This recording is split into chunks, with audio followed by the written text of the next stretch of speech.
கார்த்திக் இன்னும் அந்த வீட்டுக்குள்ளே தான் சிக்கியிருக்கான். அவன் எவ்வளோ முயற்சி பண்ணியும் அந்த வீட்டை விட்டு வெளியேற முடியலை.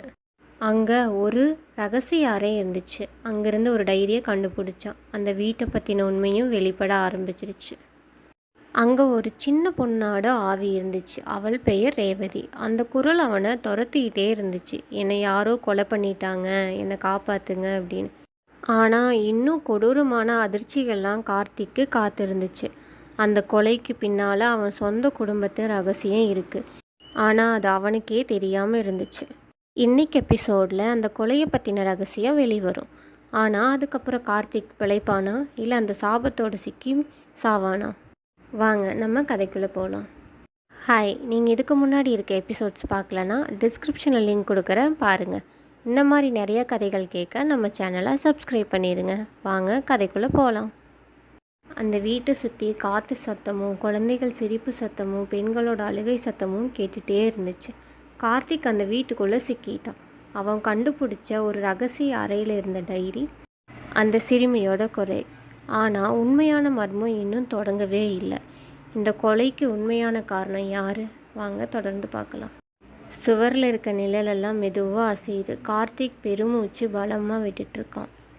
கார்த்திக் தனக்குள்ளேயே சொல்லிக்கிறான், இது சாதாரண வீடு போல் இல்லை. யாரோ ஒருத்தங்க இந்த குடும்பத்தையே அழித்து கொண்டிருக்கிறாங்க.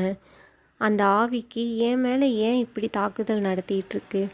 நான் என்ன தப்பு செஞ்சேன் அப்படின்னு கார்த்திக் யோசிக்கிறான். அந்த அறையின் கதவுகளெல்லாம் தானாகவே மூட ஆரம்பிச்சிச்சு.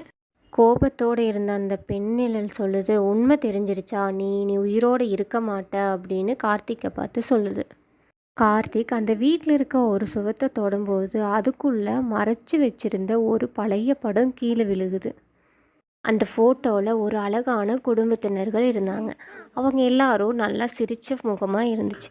அதில் ஓரமாக இருக்க ஒருத்தவங்களோட முகம் மட்டும் அந்த படத்துலேருந்து கிழிக்கப்பட்டிருந்துச்சு. அதை பார்த்து அதிர்ச்சியான கார்த்திக், யார் இந்த முகத்தை கிழிச்சிருப்பா அப்படின்னு யோசிக்கிறான். அந்த நேரம் பார்த்து அங்கிருந்த அந்த சிறுமியோட ஆவி அவன் முன்னாடி தோன்றுச்சு. பின்னாடி ஃபுல்லாக ஒரு குழந்தைகளோட அழுகை சத்தமாக கேட்டுச்சு. அந்த சிறுமி சோகமாக, அவன்தான் என்னை தூக்கிட்டு போனான், அவன்தான் நான் சாகருக்கு காரணம் அப்படின்னு சொல்கிறான். யார் அவன், எங்கிருக்கான், சொல்லு ரேவதி அப்படின்னு கார்த்திக் கேட்குறான்.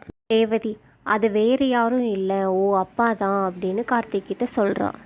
இதை கேட்ட கார்த்திக் அதிர்ச்சியாகி பெருமூச்சு விட்டான். கார்த்திக்கோட கண்ணில் இருள் அண்டிடுச்சு. அவனோட தந்தை இந்த குடும்பத்தினோட உறவினர் தான்.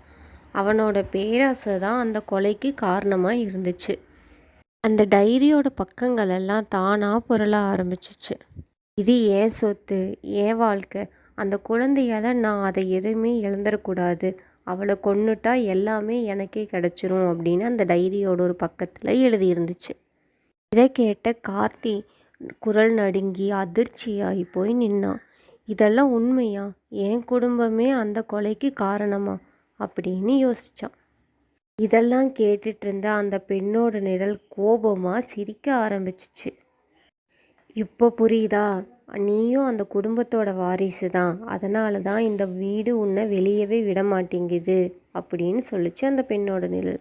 அறையில் இருக்க பொருள்களெல்லாம் கீழே விழுக ஆரம்பிச்சிச்சு. விளக்குகளெல்லாம் அணைஞ்சு போச்சு.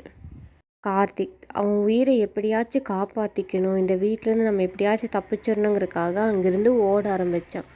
ஆனால் அந்த ஆவி அவனை விடாமல் பின்னாடி துரத்திக்கிட்டே போச்சு.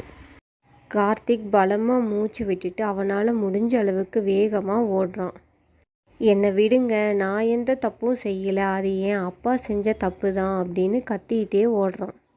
அதுக்கு அந்த பெண் நிழல், நீயும் அவனோட ரத்தம் தானே, அது எப்படி உன்னை தப்பிக்க விட முடியும் அப்படின்னு கோபத்தோடு சொல்லுது.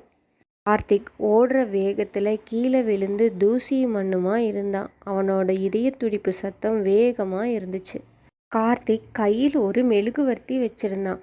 அதில் திடீர்னு தீ பிடிச்சி எரிய ஆரம்பிச்சிது. இந்த தீயை பார்த்ததும் அந்த ஆவி அவனை எதுவும் பண்ணாமல் பின்வாங்குச்சு. அப்படின்னா உனக்கு தீயினா ரொம்ப பயமா அப்படின்னு கார்த்திக் உள்ளுக்குள்ளே கொஞ்சம் நம்பிக்கையோடு இருந்தான், எப்படியாச்சும் நம்ம தப்பிச்சிடலாம் அப்படின்னு. கார்த்திக் அந்த மெழுகுவத்தியை பிடிச்சிட்டே கதவு இருக்கிற இடத்த பார்த்து ஓட ஆரம்பித்தான். கார்த்திக் அந்த வீட்டில் இருக்க மெயின் டோர் பக்கத்தில் ஓடி வந்தான். ஆனால் அந்த ஆவி அவனை போக விடாமல் வழிமறித்து நின்றுச்சு.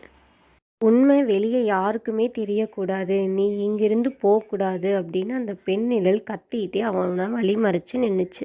கார்த்திக் தைரியமாக உண்மையை மறைக்கக்கூடாது, அது எப்படியாச்சும் மற்றவங்களுக்கெல்லாம் தெரியணும், அப்போ தான் உன்னோட வேதனைக்கு ஒரு நியாயம் கிடைக்கும் அப்படின்னு சொல்கிறான். அந்த ஆவி அவனை நெருங்கணும்னு முயற்சி செய்யும் போதெல்லாம் அந்த ஆவியை நோக்கி தீயை காட்டி அப்படியே முன்னேறான் கார்த்திக். ஆவி ஒரு கடைசி சத்தத்தோட அங்கிருந்து மறைஞ்சு போச்சு. ஆனால் இன்னுமே அந்த கதவு திறக்கலை. வீடு இன்னும் அவனை சிறைப்பிடிச்சி தான் வச்சிட்ருக்கு. அமைதியாக இருந்த வீட்டில் ஒரு குழந்தையின் குரல் கேட்டுச்சு. அந்த சிறுமியோட ஆவி சொல்லுது, அண்ணா நீங்கள் இங்கேருந்து தப்பிச்சு போகணும், என்னோட கல்லறையை கண்டுபிடிக்கணும், அப்போ தான் உங்களால் தப்பிக்க முடியும்னு சொல்கிறான். இந்த வீட்டோட மர்மங்கள் இன்னும் முடியலை. கார்த்திக்கு முன்னாடி இன்னும் கொடூரமான பாதைகள் எல்லாம் அவனுக்காக காத்துக்கிட்டு இருந்துச்சு. கார்த்திக் இந்த வீட்டிலேருந்து எப்படி தப்பிப்பான், அந்த சிறுமியோட கல்லறையை எப்படி கண்டுபிடிப்பான், அவனுக்கு எது வழிகாட்ட போகுது, வாங்க தொடர்ந்து பார்க்கலாம். அவ்வளோதான், இன்றைக்கான கதை முடிஞ்சிச்சு. இந்த மாதிரி நிறைய கதைகள் கேட்க நம்ம சேனலை சப்ஸ்கிரைப் பண்ணிடுங்க. பாய்.